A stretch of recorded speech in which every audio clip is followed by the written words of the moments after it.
the zombie sweetheart as he kills her. I mean, stuff like that just kill me.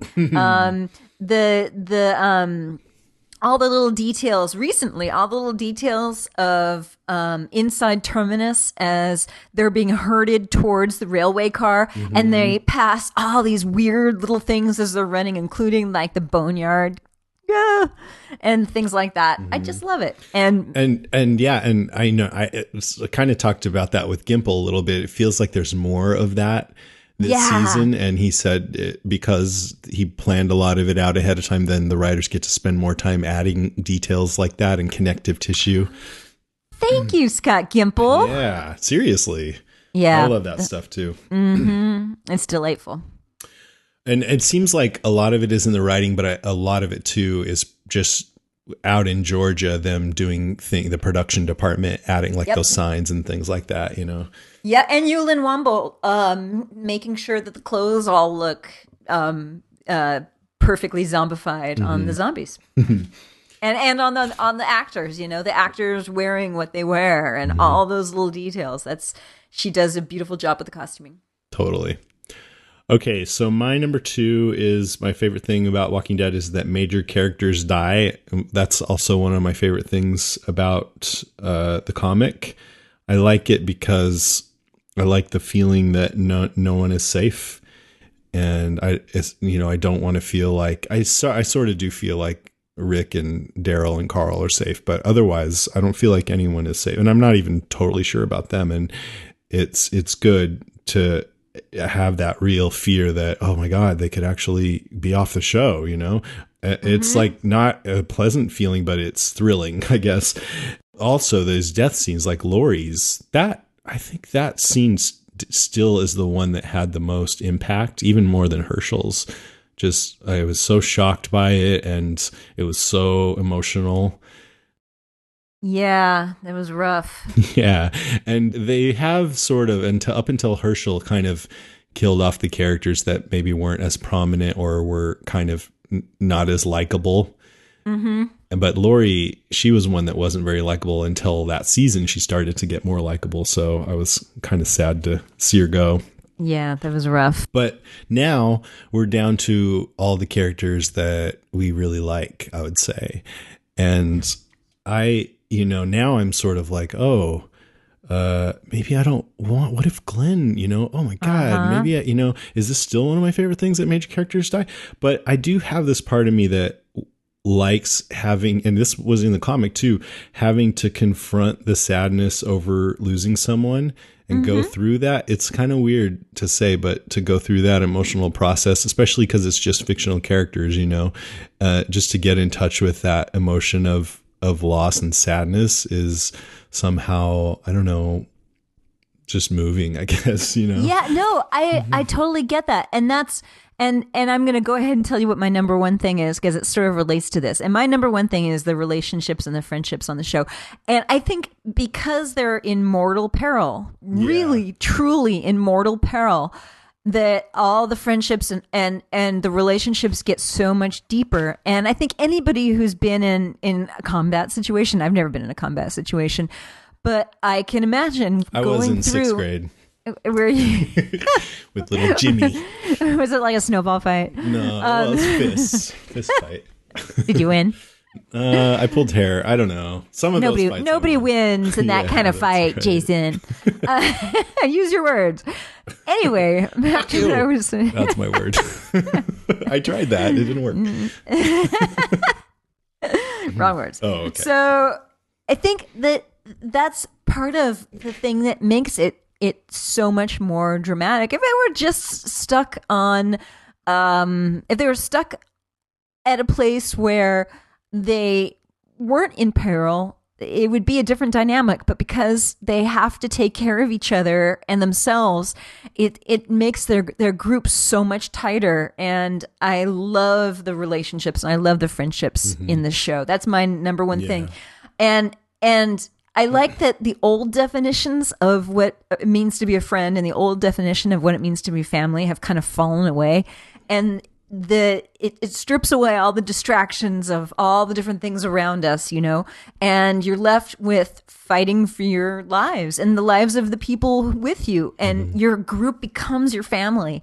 And that's such a great thing when Rick and Daryl called each other brothers. I mean, that they are literally brothers. Recently, I was in, we'll say, a altered state of mind, and I started thinking about that scene, and I just really felt that Andrew Lincoln, when he was saying that, he really meant it, Yeah. Like he feels that way about Norman Reedus, I think. Yeah. And it really came across. Well, they're working on this thing, and they're together in this project, and it, I mean, if you've been in a lot of similar situations where you're fighting together for a cause, or anything, really trying to get a big project done or something, you have a deeper friendship. You've been through this shared thing, and it's really great to see. So I love that part of it. But still, they could conceivably make you feel like they're in peril for a really long time without actually hurting or killing anyone. And if they could do that successfully, I don't think they can do it for too long successfully, but just for argument's sake, let's say they could, make you feel like they're in peril and have all these benefits of the bonding and everything you're talking about, but not actually hurt anyone. I still wouldn't like it quite as much, because I just, like I was saying, I want to have to confront that sadness over losing someone. And even though I know it would hurt, I kind of welcome that experience, because it teaches you that everything's impermanent, and no matter what happens, you just move on and do your best. And I would expect the show to do that too, like they did without Shane. It's like, oh wait, he was a major part of the show. Is it still going to be good without him? And he's gone, and it's freaking awesome. Yeah. So yeah. Hopefully they can still do that. There was a Doctor Who spinoff. I can't remember the name of the show right now.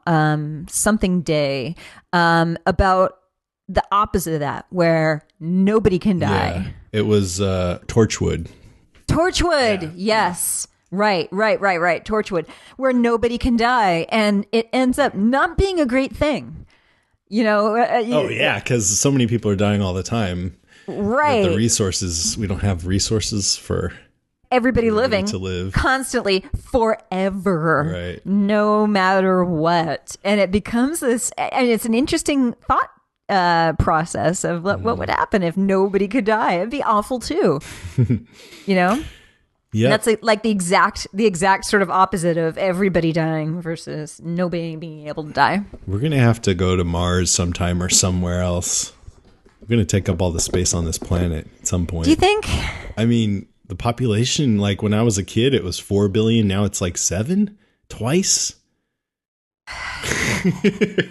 Yep. Scary. I know. Hey, as somebody in water conservation, I can tell you, resources are going to be scarce. We're going to have to implement that 1 child per couple rule. I only have one. I have a cat. Okay. I guess cats don't drink that much. No, they really don't. You try to get her to drink more. Stay hydrated, they don't people. take too many showers. Okay, my number one favorite thing about the show was it was really easy for me to pick. It's the shocking moments. Yes. Yeah.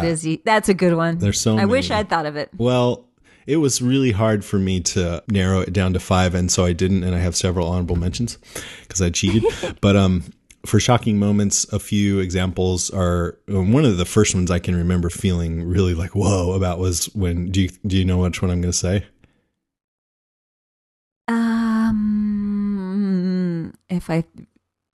No, I don't. It's Shane shooting Otis in the mirror. I was like, holy shit. That was a good, oh my God moment. You're right. That was a good one. But even before that, finding Merle's hand at the top of the roof in Atlanta, that was pretty shocking. Ew, that was good too. Carl getting shot as he approached that deer. Yep. One of the biggest ones in the show's history, zombie Sophia coming out of the barn. Yep. Carol and Tyrese discovering that Lizzie just killed Mika. Oh, What was more shocking, the Sophia or Lizzie killing Mika? Lizzie killing. Yeah. Yeah, I'd say so, that too. was awful, and I did not know it was coming. And I kind of thought Sophia had been gone so long that she was probably a zombie.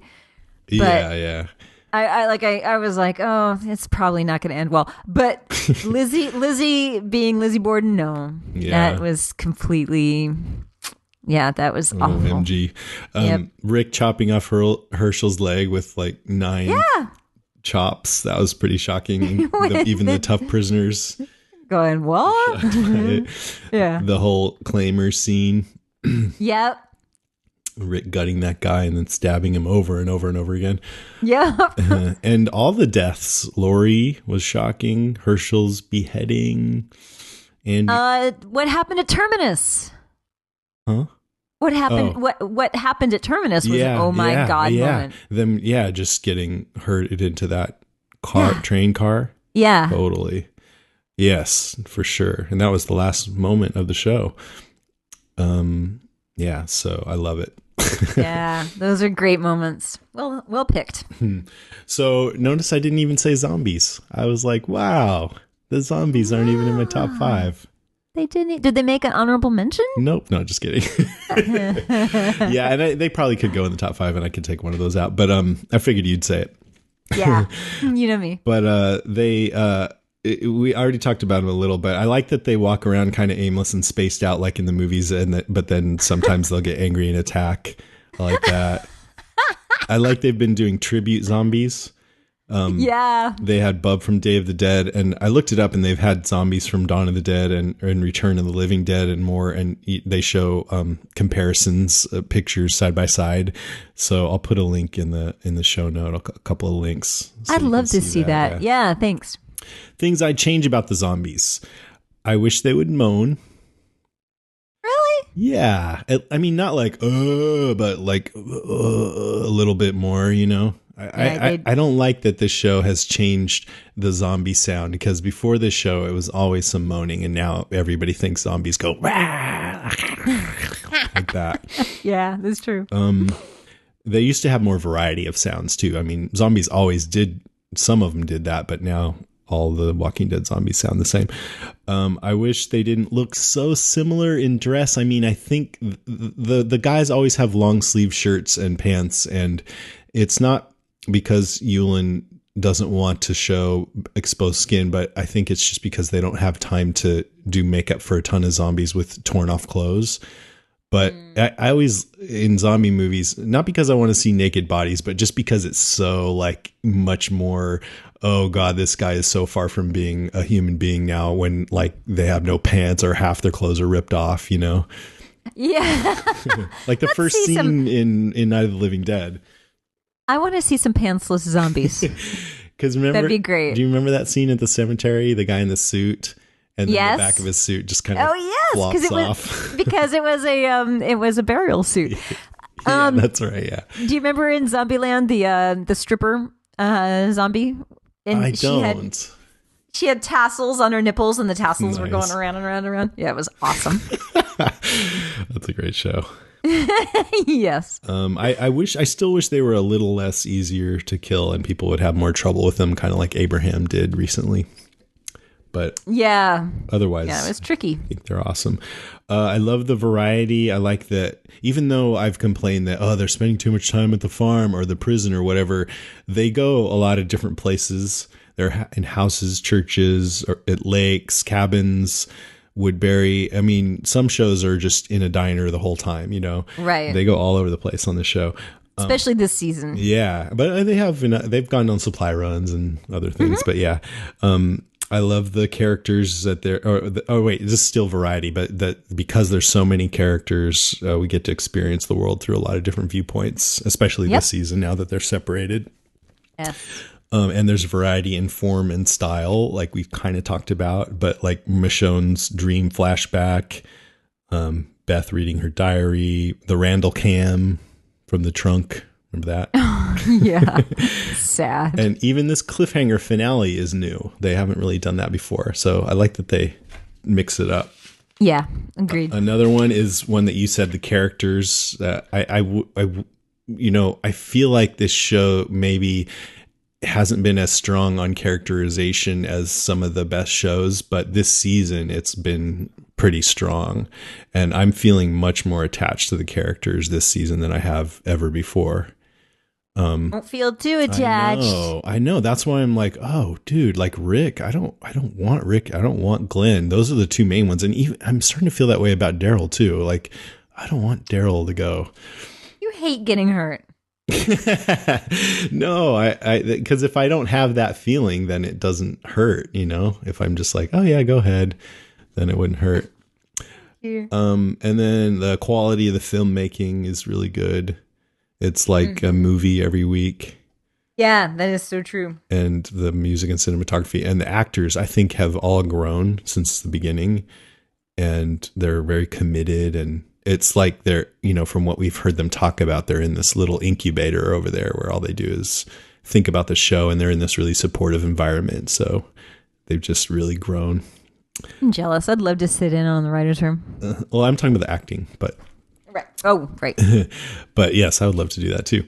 And then the last thing is that the show's so deeply emotional a lot of the time. Yep. Love that. Yeah. All right. That's great. I'm glad that you and I really didn't have much crossover. That's kind of cool. We didn't have much overlap at all. Yeah. Again, it's a lot to like. Sign of a strong show. Yeah. Okay. So let's go through some listener responses. Okay. You go first. All right. This first one comes from Raylyn Zapula. Yay, Raylyn. How every episode is like a 1-hour movie. Sarah Culpepper says, I find it escapist. That might sound weird. It's not escapist like, oh, let's watch the rich people on Downton Abbey and imagine being rich. It's let's watch the dead people. It's escapist because it completely takes me out of my own life and puts me in another world where basic survival occupies most of your thoughts. There's a spiritual quality that hangs over the entire show for me. I kind of go into a trance when I watch it. I like that. It's really cool. I pretty much like that with any show, though. I trance out. This one comes from Megan Divley Lehman, who says, I honestly think it's the setting and cinematography. It is a beautiful show to watch, especially when there were no zombies in the frame. I think that's why I love the season on the farm, even when most got very bored. I never wanted them to leave. Yeah, it was a beautiful farm. Yes, yeah. It was. Georgia is gorgeous. Yeah. I mean, that's that. That farm was even more beautiful in person, by the way. Really? Yes. Really. Till you burned it down. Just the barn. That's true. Mariano Chacon says how the human condition is being challenged in multiple ways and levels. Point. Adam Cheney writes, allows Karen to do a podcast and say, fuckity fuck, fuck, fuck, in her sexy voice. Fuckity fuck, fuck, fuck, baby. That's right. That's what I said. Fuckity fuck, fuck, fuck. That's right. Stop. I can't concentrate. No.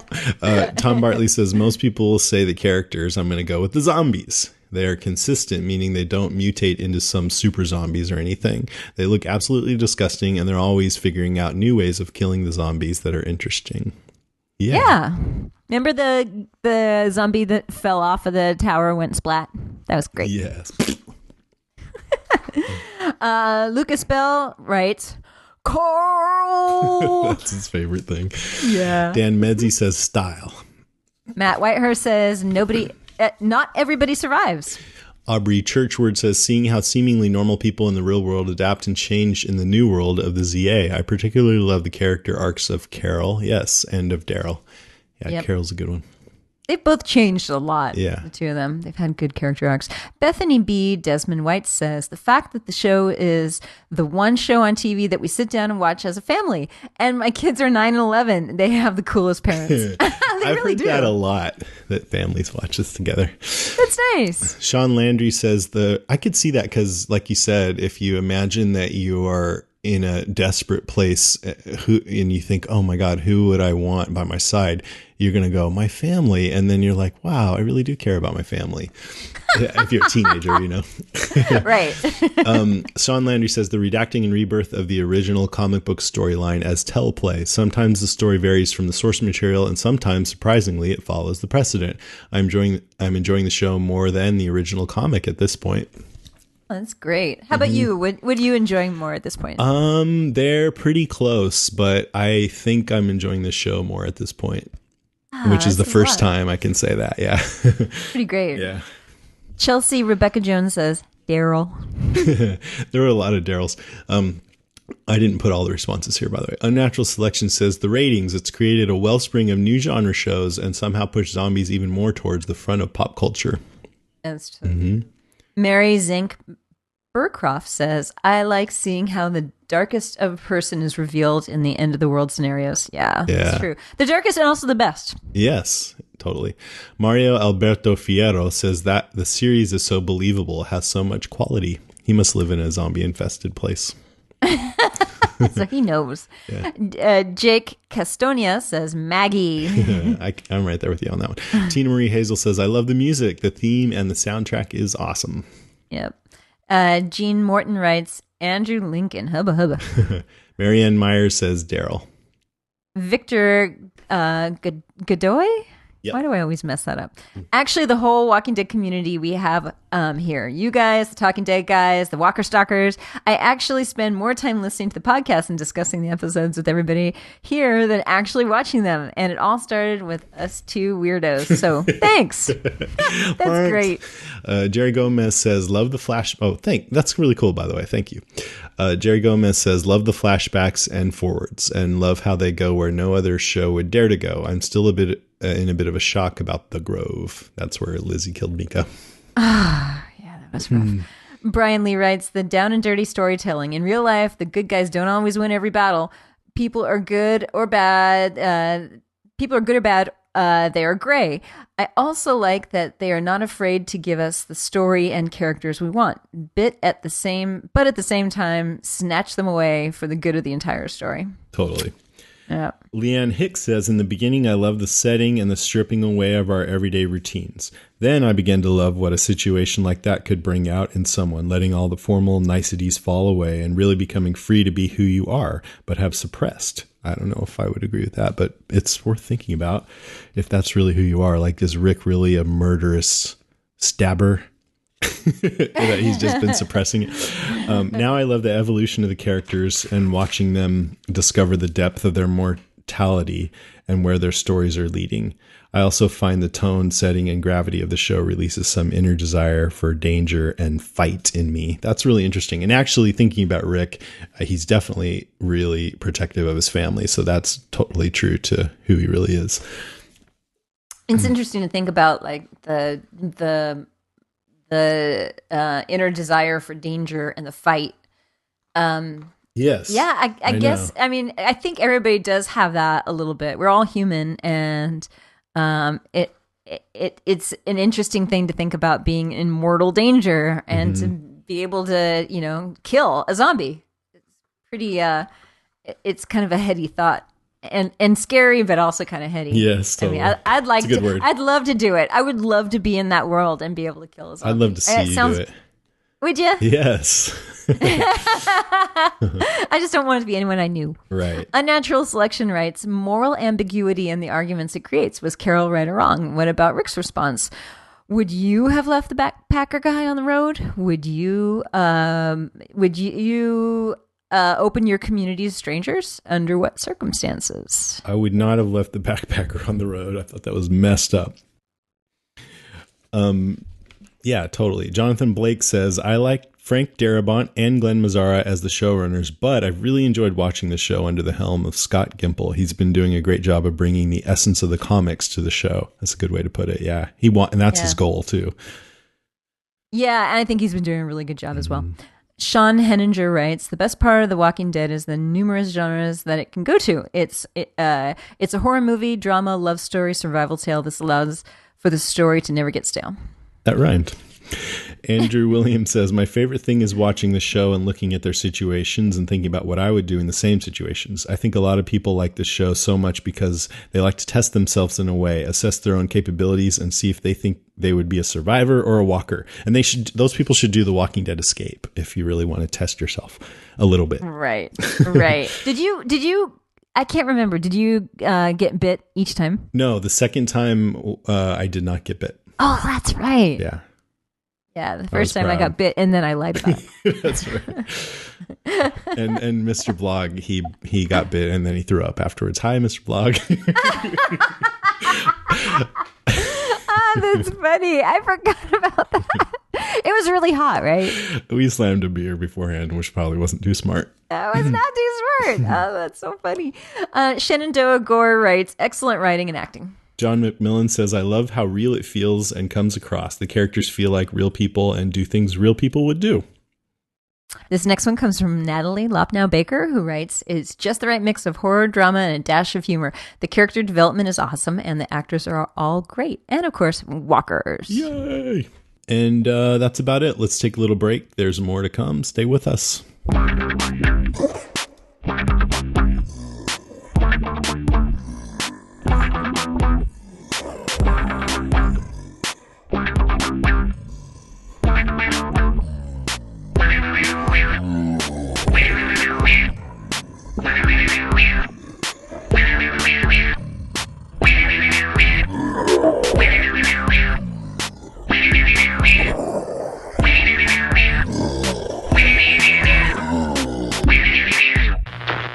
Threat to untold numbers of citizens. The people it kills get up and kill.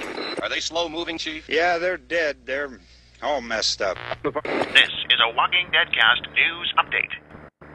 So, there has been announced a new Walker Stalker Con coming up. It's in Boston. It's June 13th to the 15th. Mr. Blog and I will be there moderating panels. And it's going to be fun. And I love Boston, so I'm really excited about this. I spent a couple of years there. It's a beautiful city. Beantown. It is great. So if you're interested in this, go to walkerstalkercon.com. Some of the guests include Norman Reedus. You may have heard of him. They're also having other guys from his movie, what do you call it? Boondock Saints, because it's the 15th. I can't ever say that, but it's the 15th anniversary. So Sean Patrick Flannery, his co-star, and David Del Rocco will both be there. Oh, cool. Yeah. And there's Stephen Yun. There's Michael Cudlitz. There's Elena Masterson, who plays Tara. Michael Cudlitz is Abraham, by the way. Lawrence Gilliard Jr., who plays Bob. Soniqua Martin Green, who plays Sasha. Josh McDermott, who plays Eugene, is going to be there. Cool. Denise Crosby, who's Mary, the twisted terminus chick. And Tasha Yar. Yeah, and Tasha Yar. Let's see. Emma Bell, who played Amy. Judith O'Day and Russ Strainer, who were Barbara and Johnny from Night of the Living Dead. Oh, God. That's cool. Great. Melissa Hutchison, who's Clementine. And yeah, a few others. Brighton Charbonneau or Lizzie. And Kyla Kennedy too, Mika. So Lizzie and Mika together. We've got to keep those two apart, though.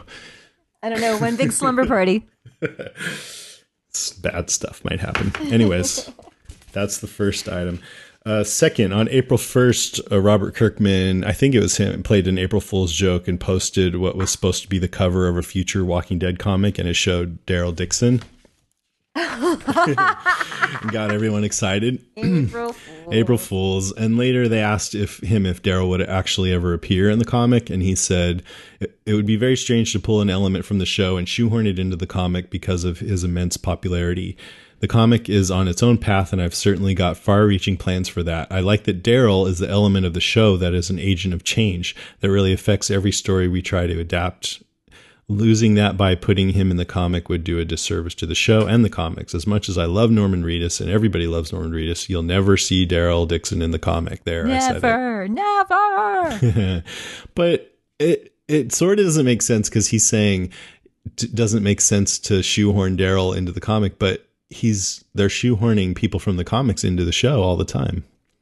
Yeah, that's true. But I guess it doesn't work the other way. All right. This fall, Lauren Cohan, who plays Maggie, is starring in a movie called Reach Me, alongside Sylvester Stallone, Carrie Elwes, Kira Sedgwick, Thomas Jane, Kelsey Grammer, Tom Berenger, and a bunch of others.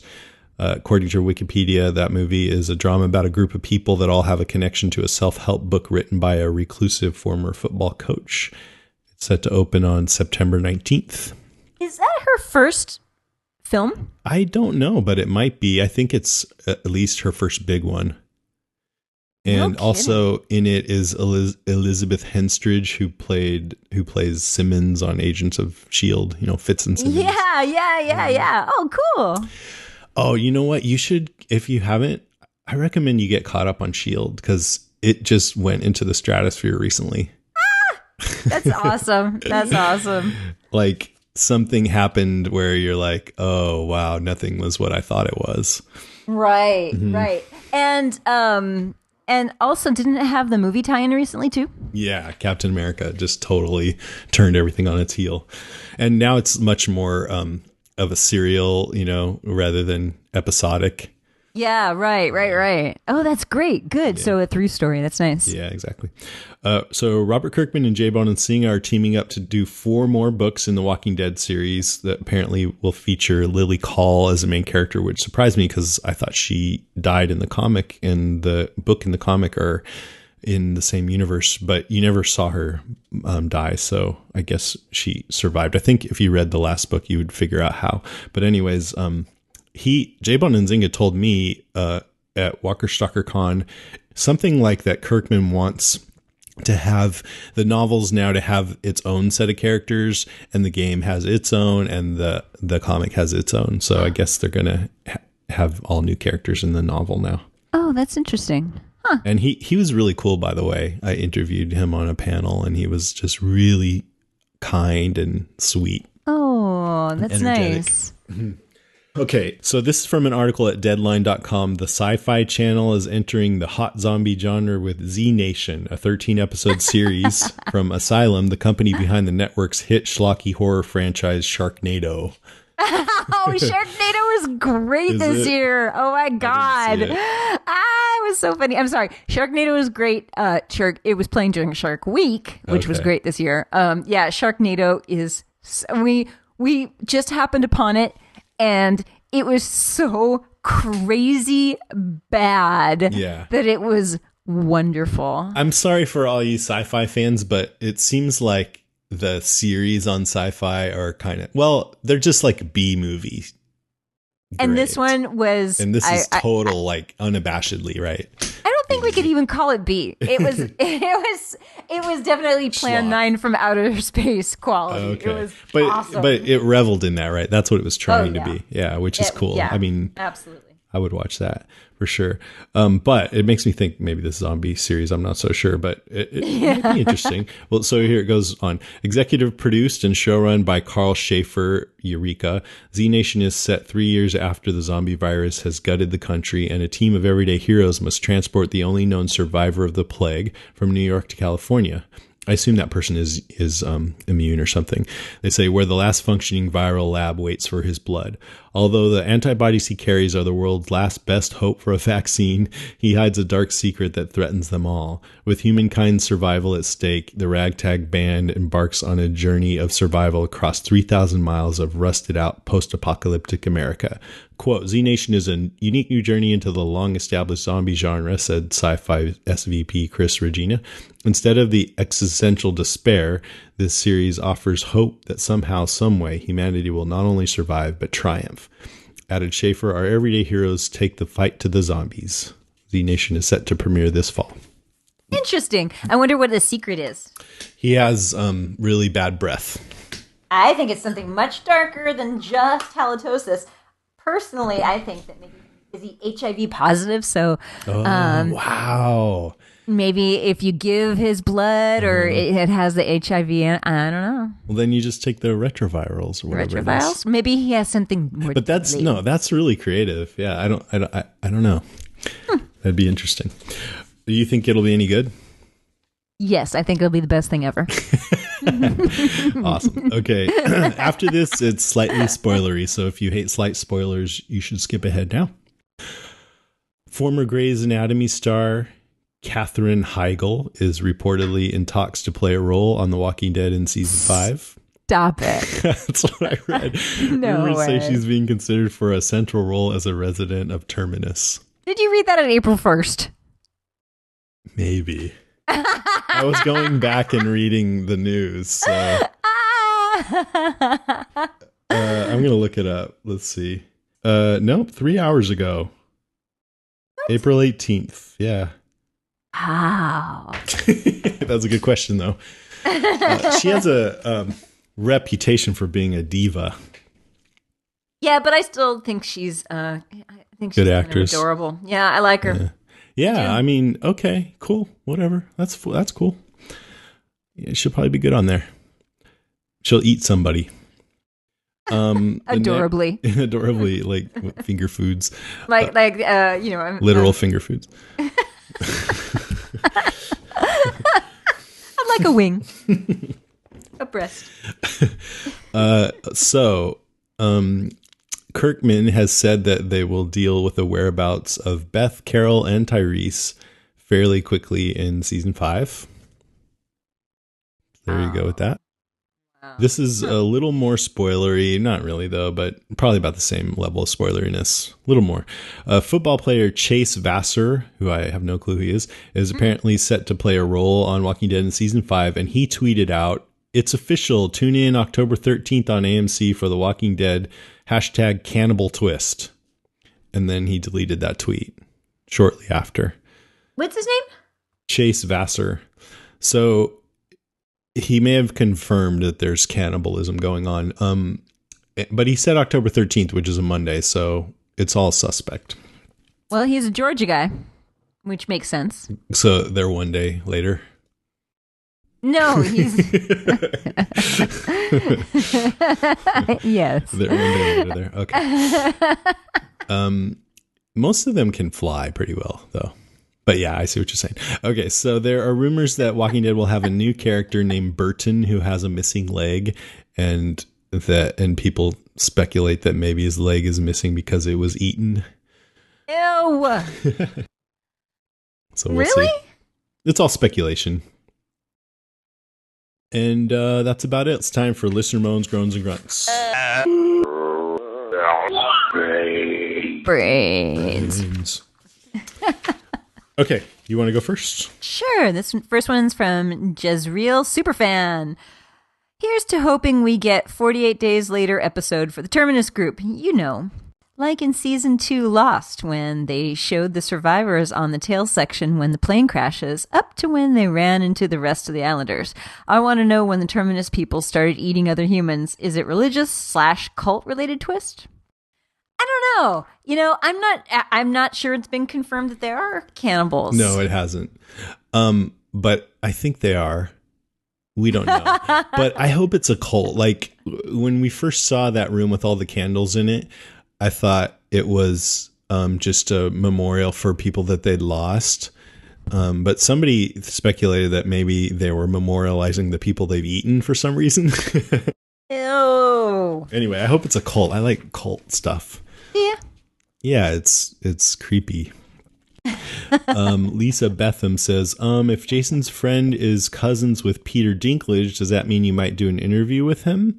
Although I'm happily married and have an amazing family, I appreciate the awesomeness that is Peter Dinklage and have a huge crush on him. If you have already, I apologize. I'm only up to episode 34. I did cheat and listen to episode 142 because I was dying to hear what you guys thought of the A. It's okay to skip around. That's not against the rules. Yes, Yeah, we'll let you do that. Don't have to listen to them all in a row. Nope. But I appreciate that you're going back and listening. And I asked my friend Dan if he would contact Peter Dinklage to try to get him to go to Walker Stalker Con.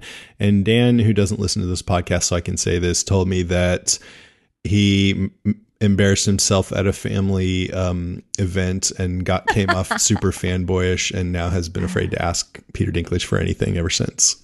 Oh, wow. So I can't use that connection, unfortunately. Yeah, that connection's really been ruined. Dang it. Too bad. You know what? I gotta say, that's exactly the sort of thing I would do. Damn it. Okay. That's funny. This next one comes from Amy Estrada, who writes, first off, I want to say I really enjoy your podcast. I go to you after the trauma of Walking Dead, and you both help me work through my thoughts and emotions. I also wanted to say your podcast is the very best one out there, period. Oh, thanks, Thank Amy. you. Very best of all the podcasts, right? Like This American Life. Just kidding. I recommend, wait, don't tell me. Just saying. I get so much out of your podcast that you have inspired me. I would like to create my own podcast, and I need a little advice. I want to just try to do one without much or any cash layout. I don't know if I will continue the podcast, so I can't put out a bunch of money for something I may not continue. Would you please tell me what software you use on your podcast and any advice you can think of to help me get going on this adventure? My podcast will not be about The Walking Dead. It's going to start off with record reviews from the vinyl. Cool. Thank you so much for your help. So what would you say? I'd say, yeah, do it. It doesn't take that much. I think GarageBand is one of the more common recording softwares out there. Yeah, so if you have a Mac, I use GarageBand, although, the new version of GarageBand I don't like, but it will work. Also, Audacity is a free audio editing application that you can use on a Mac or a PC. But you can definitely do it. You need a computer and an internet connection, and that's the least amount that you need to start off with. And I would suggest getting some kind of a mic that's better than just the mic on your computer, but you can even just use like a $30 USB mic and it'll sound much better, I think, than the one that's in your computer. Excuse me. But go ahead. I would also say you get a great partner. If you want depending on what you're going to do, if you have a friend who you like to talk about this stuff with anyway, it makes it a lot easier to make good content, but and a lot more fun and stuff like that too. But what I really want to tell you is there's this guy Cliff Ravenscraft who I've learned a lot from as far as podcasting goes, because there's a lot to learn and I could just go on and on. But check him out, and there's a link I'm going to leave in the show notes for you, but I'll say it here too. It's this is for a free 1 hour tutorial on how to do a podcast that you could probably learn stuff from. And it's at podcastanswerman.com/learn-how-to-podcast. So learn how to podcast. Check that out. And let me know what you think if you do watch it, because I actually haven't watched that whole thing, but I listen to his weekly podcast and I get a lot of information and I totally trust him. And thanks for writing. Yeah, thanks for writing. Is my turn? M. Jane says, post a thought that I didn't hear you guys talk about. In the first episode at the prison, Rick tells Carl not to name the pigs. You don't name things that you'll have to kill and eat. Then Lizzie gets told not to name the zombies. At the entrance of the train car A, Gareth depersonalizes our group by calling them the archer, the ringleader, the samurai, and the kid. You don't want to think of dinner as having a name. Oh my God, that's brilliant. Yes. I love that. A few different people came up with that, but I like it. Wow. Cannibals. It's pretty good, M. Jane. Pretty good. Oh my God. Marcy Brinker writes, hey, Jason, I'm looking forward to your take on The Returned. If you have the time and interest, I had these 2 links bookmarked and I thought there was some good stuff in both of them. One is The Return Season 1, all 89 unanswered and answered questions. What clues are there to The Return's opening credits? That's really cool. So I'll put links for both of those in the show notes, by the way.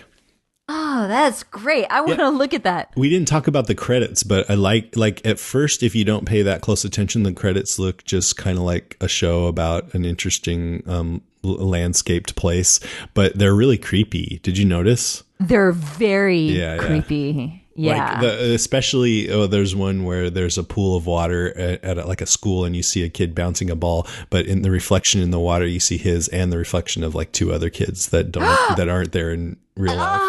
Oh, I didn't notice that. Like that. Yeah. Oh, that's good. I know. Man. And there's dead animals floating underwater and the cat leaping after the moth or something. They get into the dead animals in the water too. Mm-hmm. And you're like, why are there dead animals in the water? Oh, the flood. Yeah. But then the divers find the dead animals, remember? Yeah. Oh. Yeah, I like that, all that stuff. Oh my God, that's so weird. Okay. Also, Marcy goes on to say, I've only watched it once through, but I'm curious about the last shot of the finale. I had one take on it, and some others seem to have different takes on it. I think if I watched it again, it might make it more obvious, but in the last shot, was it the old town emerging from the water? That was my assumption since the water levels were dropping all season. Or was it the new town flooded? That was was what a bunch of articles online and a few friends of mine seemed to think. Maybe it was totally obvious if I watched it again, but I'm not sure. Can't wait to hear your impressions. Marcy, I have to tell you, I thought the same thing as you first. I thought it was the town newly submerged in water. And I looked at it, thought it was the old town. Oh, okay. Mm-hmm. So I thought exactly the opposite of you. I thought, oh my God, look at what the zombies did. They took away the dam and they flooded the town. And then David said, no, that's the old town emerging from the water levels had dropped so significantly. Now you can see the old town emerging from the reservoir. And did you think that too? I thought it was I never thought it was the new town.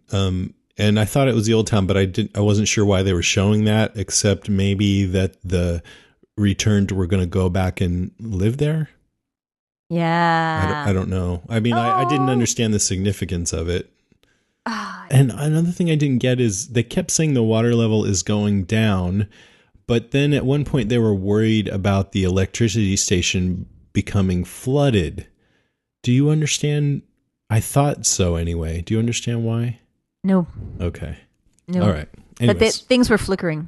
Creepily. But is the water going away, or are they worried about a lot of water? Is it hydroelectric power? Is that somehow also connected to that? Yeah. I did notice weird. Whenever the lights flickered, usually something particularly supernatural is going on. What's going on? Yeah, as they would. Yeah, exactly. So the drought in certain parts of the country have lowered water levels in creeks and things like that. And recently there was a mystery that was solved back in 1970. 2 high school girls were going to a party and they completely disappeared. And for a long time they thought foul play.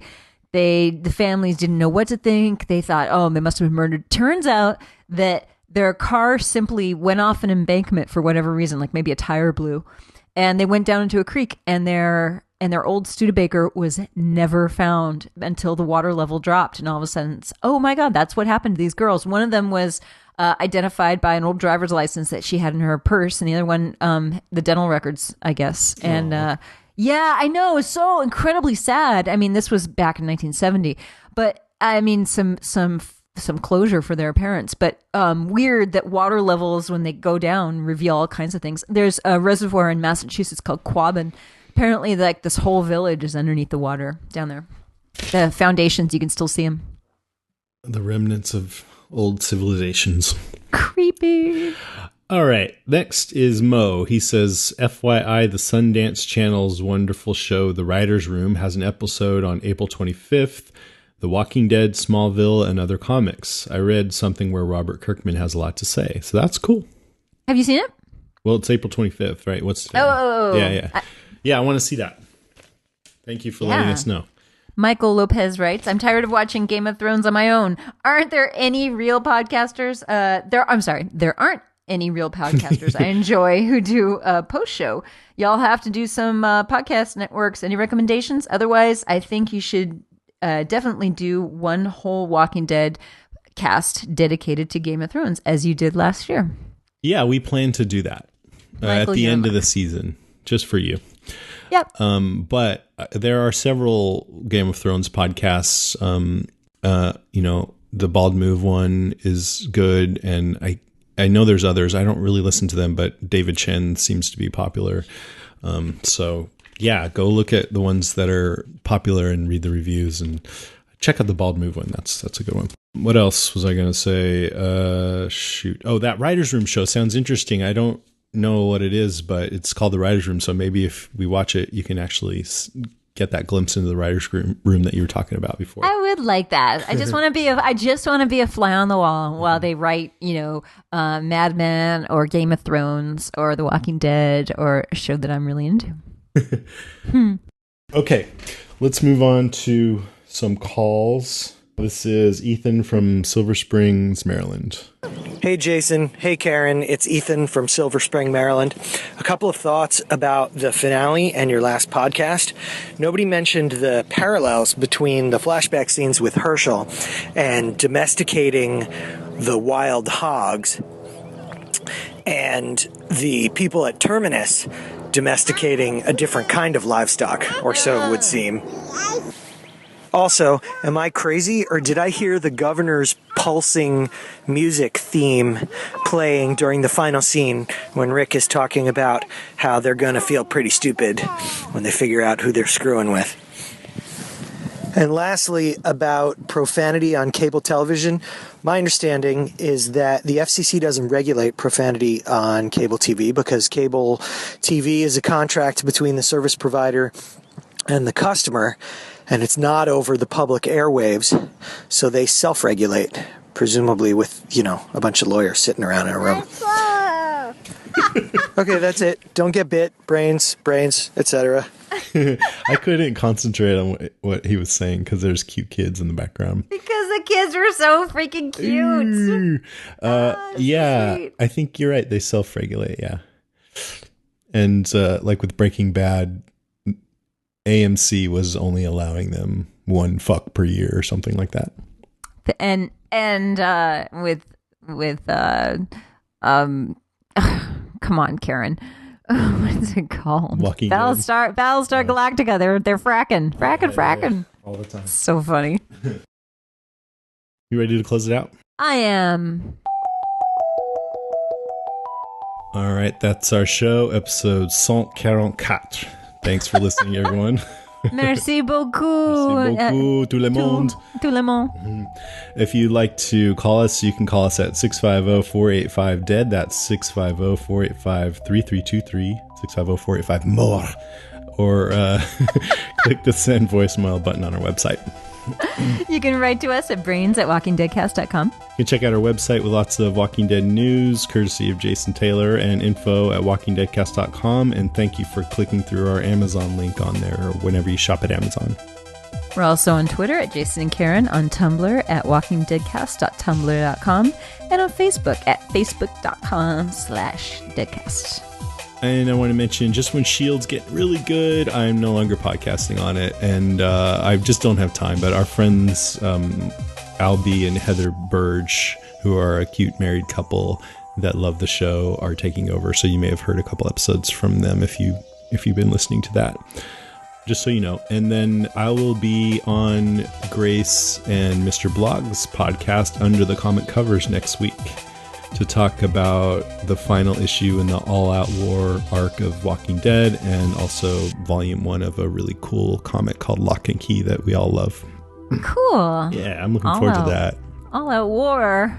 Yeah, it's pretty massive over there right now.